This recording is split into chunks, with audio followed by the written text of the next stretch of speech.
K Michelle. So K Michelle been busy this weekend. I mean, in case y'all didn't know, she's currently on the Real Housewives of Atlanta. I don't know why, but I feel like this should be a one and done season for her. Now, as much as I like Hey Michelle, I like the idea that they're bringing some of them loving hip hop girls over to Bravo. Although Andy Cohen, tired ass, was running around trying to thumb his nose at the loving hip hops and the Basketball Wives and all these other shows, trying to act like y'all was all demure and mindful and y'all not ghetto gutter trash on the housewives side, but they be giving that too. So just because you got a high budget and a lot of these girls bring glam and they may act like they're a little more sophisticated, doesn't necessarily mean y'all over there in the housewives franchise ain't just as ratchet as the women over there on them other shows that pretty much have taken kind of copied the housewives formula that he basically started. So K Michelle recently did an interview with Shannon Sharp. Yeah, I know Shay Shay's still around. Uncle Shay Shay's still around. And she basically did an interview with him and said that she wants to do a versus with the Muppet. And y'all know who the Muppet is. The Muppet is hold on, I gotta make sure that I pull wait. I gotta do it again because I gotta pull this clip up for y'all. Hold on. So yeah, she said she wanted to do a versus. He asked if she wanted to do one. She's like, yeah, she wanted to do one with the Muppet. So shout out to Neighborhood Talk for this clip. We're gonna come back and talk. Please hold. Ooh. Versus. Who you gonna go up against? Probably the Muppet. But I mean, who the Muppet? Be so much. I'm not. I will not. She supposed to be so much better than me. She as an elitist and black person, she's so refined. But she's the one with teeth knocked out, sleeping with married men. Not me. I don't know who you talking about. Not me. But I'm low level, low class because of your family. You don't want to tell me? Tell me in my ear. No, I would never, because I think people understand. As far as that, I am over what they were saying in the last couple of years of like 10 million, and this person is about 2 million, and I put the 2 on the sister. And you steadily attacking me. So I've been quiet on your attacks. So now get up there, do your verses, little lady. Go for a little Muppet. Let's rock. Would you do verses? Oh, I think I should do a versus. Okay, so I want to replay that little end clip because that was the audio and stuff was on mute. I hate when you refresh the Instagram, it does that.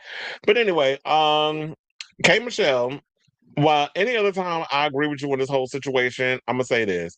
Now, they beef goes back over a decade. There was a situation where I guess she referred to Tamar as a Muppet. They did an episode of The Real when they were all the girls was on there, and I guess they were talking about bullying, whatever the case was. And Tamar admitted, they called me a Muppet. And you should have seen some of the girls up there trying to restrain themselves from cackling, especially Lonnie Love, who we come to find out that Lonnie and Tamar don't really like each other. So that's where that whole situation stemmed from. Over the years, K Michelle been calling her Muppet and all that other stuff, and they've been trading little jabs back and forth on social media. So one of the things I think that, while I'm not mad at her for calling Tamar a Muppet when it's warranted in the past, I will say this. Kay, you wrong this time because Tamar ain't do nothing to you. Tamar, with the pool of blood and the teeth situation and trying to throw Funky Dineva under the bus because she was allegedly out here hooking up with Yandy husband Mendices, who we come to find out they was never married, and that whole drama, and Funky went and started spilling all her tea on his show because she tried him. And she always say, you tried it. Well, you tried him, and the gays that you took that line from decided to try, you tried it and you failed, and that he had to basically grab you by your wig, your perfectly glued down wig, and drag you across Atlanta with his reeds.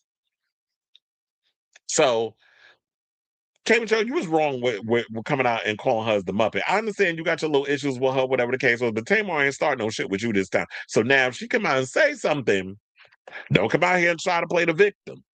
in this whole matter. So we do have, hold on, let's see what the people are saying over there on the neighborhood talk. So one person said, I would never act like this if I knew my BBL was prone to leaking fluid. Ooh. One person said Tamar's catalog is better though. Another person said unpopular opinion. Love and War album. Well, that is true. Love and War album has no skips. First of all, that was like one of Tamar's one good albums. She's released other stuff and it sounded like your basic ass R&B music, but Hot Sugar, all them other songs that was on there. Okay, Tamar brought it with that debut, with her official. Well, she had a solo album in the past before people even knew who the fuck she was, but post Braxton Family Values, when she came out with that Love and War album, okay, that album slapped. So it's no shade on that. So then another person said, I've never seen Kay speak positively about any woman. Well, I don't know. Well, based off of some of the things I've heard, I'm going to take your word for it. So another person says she's so mean spirited. Bring the same energy on RHOA, not on Twitter and interviews. Yeah, because based on because I'm not watching the Housewives of Atlanta. The only time I see clips is if my friend Joshua Martin posted on his Facebook, and I get, I'm scrolling through, Facebook, see what's the people talking about, what's the tea, all that mess, and I'll see little clips that he posted on his page. It'll end up in my feed, and I'll sit and I'll watch the clips that way, and those are entertaining clips. And it always seems like people say mess about Tamar. I mean, not Tamar, about K Michelle. And K Michelle sit there with the subliminals. Oh, people saying talking mess about me. People plotting against me. Ain't mentioning no damn names. And the girls is up there looking dumbfounded, like, huh? Who you talking about? What you talking about, Willis? But she won't say nothing. And I'm like, sis, you got every opportunity to just say what needs to be said while you there. Don't wait until you with Shamia and that other girl to tell them what's going on the show, and you're not going to say what needs to be said when you in the room with the women that you said are plotting against you, like Drew and Porsha, which we're about to get into that story because so it looks like in this whole situation that people are Team Tamar in this situation, and I have to agree with them. It's like, K Michelle, you coming across looking bitter. You coming across being like a shady queen. Well, even though you're not a gay man, but you're coming across as being shady for no reason. Because people saying, "See, Tamar been chilling lately, and here she come." Well, she about to go shoot. I don't know if they started filming yet, but she got a new reality show that she's doing with Kim Zolciak and Kim. What was it with Kenya Moore and Margaret Josephs and a bunch of the girls. So she's about to go off and do that. I think in Mexico. Another person said K Michelle must think that she a global superstar or something. And one person said, now listen, I love both of them, but Kay cannot outsing Tamar at all. So it looked like everybody got Tamar's winning the verses if it happens. So that's what it seems like is gonna be going on with that. Now, speaking of Porsha, let's get into that story because K Michelle decided to go in and let have on Porsha for no reason because she running around saying that Porsha is being, I guess, they're as we said before, she's conspiring against her on on the show, her and Drew Sidora. So they said this isn't K Michelle's first rodeo. The R&B turned country music artist who got her reality start on Love and Hip Hop has found herself at the center of the drama in The Real Housewives of Atlanta after accusing Porsha Williams and Drew Sidora of plotting against her behind the scenes. Now, in the most recent episode of RHOA, the singer revealed that she got a call from a friend confirming that other women on the cast were allegedly scheming against her off camera. The suspects, Sidora and Williams. Now, K. Michelle felt that Williams' comment at dinner about a funky oyster was her subtle attempt at exposing a vulgar rumor that the musician's ex had previously spread about her lady parts. She also accused Sidora of insinuating that she previously had some sort of romantic past with Sidora's friend, Black Tatted. Now, because these accusations seem to come out of left field, many viewers thought K. Michelle was acting paranoid and trying to get ahead of narratives that may not have even existed. But the reality TV veteran doubled down, insisting there was more going on behind the scenes than what viewers saw. So we do have this little clip that she was going in on Porsha trying to revive the smelly coochie situation. And so we're gonna get that clip, we're gonna play it, and we're gonna come back and talk. Please hold. Just don't be a coward about it. Don't plot. Mm-hmm. Don't plot no trauma on me. Yeah. You know. And where are things now between you and Porsha? Because I saw the response. Really? Has it gotten to that point? Man. And why? And the reason I'm saying this because I think the hurt, it's clearly you're hurt, right? And I want people to really understand that. It's not just. I'm there with that because, honestly. Sure. She's a fun girl, like all of that. And, you know, we're dealing with a woman who for years have begun caught lying on people. Every year.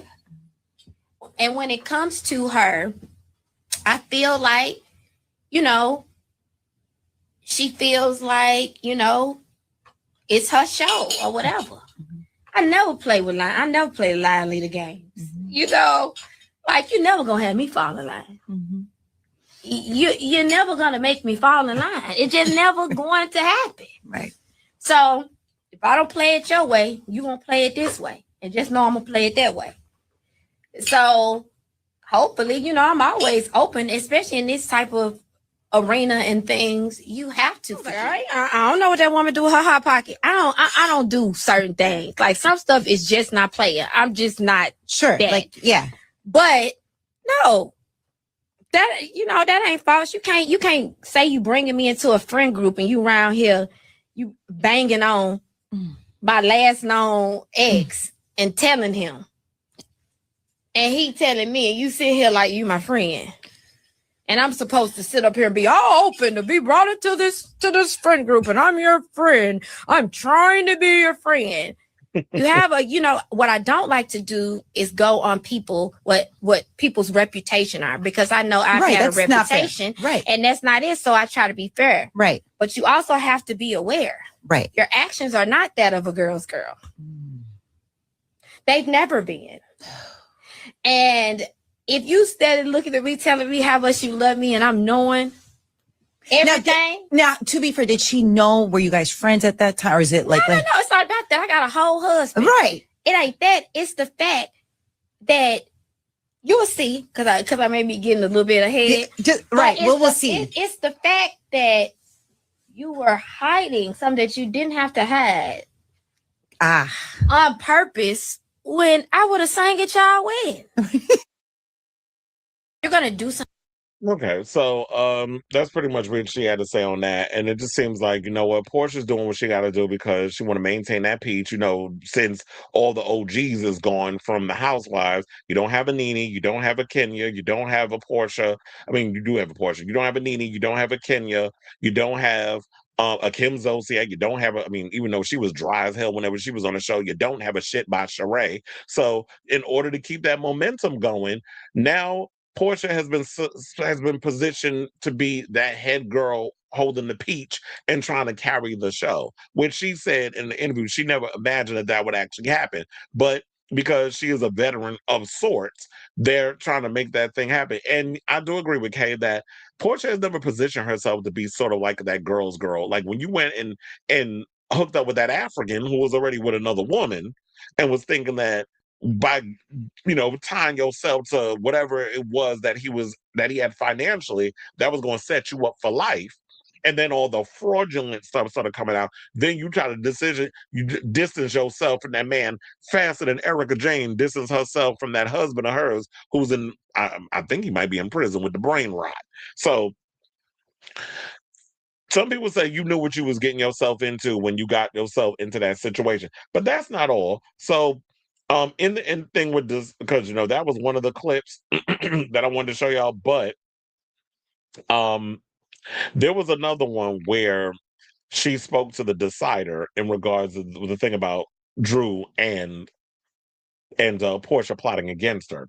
She said, "I've done reality TV for a decade, even produced reality TV. I know exactly what's going on around me." This is what she told Decider when she stopped by their studio earlier this week. And this is where I got the story from, by the way. I have a big heart, and you can call that sensitive, but one thing I'm not is a fool. I'm not a dummy. I know very much what's going on. I know very much what you're trying to plan and what you're trying to produce. You're not the producer of the show, and I'm seeing you produce. I know exactly what these young ladies were planning. When I let them know I knew it, it shut down what they thought they were about to do. And you know they're going to edit that out the show because you can't break the fourth wall in so many ways. Now, also, could it also be that the producers, excuse me, are putting K. Michelle and Drew up to these things to try to stir the pot with K. Michelle to rile her up because they knew how she was over there on the house, on Love and Hip Hop. They knew exactly how she was on that show, and they trying to get her to come out of pocket. So this is what they're going to do when they trying to get up under her skin to get a rise out of her, and she not giving producers or whatever the satisfaction. So it could be that too. But then they said while K. Michelle and Sidora engaged in a heated exchange, the Jack Daniels singer did not confront Williams over the comments she made in the episode. According to K. Michelle, she wanted to take her time to process the information she was given and figure out how she wanted to respond without crashing out. Because I've acted emotionally on TV before. It does not make for great TV. Oh, yes, it does. You saying it doesn't make for great TV, maybe on your side, but for the people watching at home, oh, that's definitely going to look good for them because it's entertainment. And the producers of the show, they thrive on the mess. So there's no skin on their nose. She said, it does make for great TV, but unless that's a miswrite on Decider's part, where they meant to write, it doesn't make for it. Which it does make for great TV. So I was wrong on that. My bad. I read it wrong. So it does make for great TV, but those are things that my son has to see, and that the women who are looking up to me have to watch. So I watch the things I say and I think about it. At that moment, I didn't owe anybody anything. I just wanted them to know I know exactly what's going on. I'm always going to know. Now, when it comes to who told K. Michelle what the women were conspiring against her, she remained tight-lipped. She said, "We're just going to say Jesus called, and I'll see you at the reunion about that." Well, maybe, hopefully at the reunion, we'll get who basically was out there telling her stuff, and we can get to the bottom of it. But some people feel like, oh, at this point, K. Michelle just creating narratives for, a storyline or whatever the case is, and she's not a good addition on the show. That's what I've heard because, like I said, I haven't been watching the show. I didn't know if if it's entertaining. I mean, based on some of the clips I've seen, it's cute or whatever, but it's still not something that is gonna draw me enough to want to be like, you know what? I really want to get back in the pocket of watching the Real Housewives of Atlanta. I mean, quiet as it's kept, I did start watching Beverly Hills, and I kind of been slowly trying to get through that season. I know the season been over, but I just been like trying to get myself back into it. But these Housewives shows, I just feel like this whole franchise is just, and it's time to come up with something else at this point. But as long as y'all keep watching it, I guess I don't know what I'm talking about. So yeah, I definitely want to hear from y'all. What do you guys think of this story regarding K. Michelle? And would you like to see a versus with her and the Muppet? That's what her words, not mine. And do you think that Porsha and Drew are conspiring against her to, using her to create a storyline? Because, quiet as it's kept in the past, the Housewives really ain't been bringing what needs to be brought in the words of Bring It On. So let me know, or was it that parody of Bring It On? So let me know what you guys think of this story in the comments down below.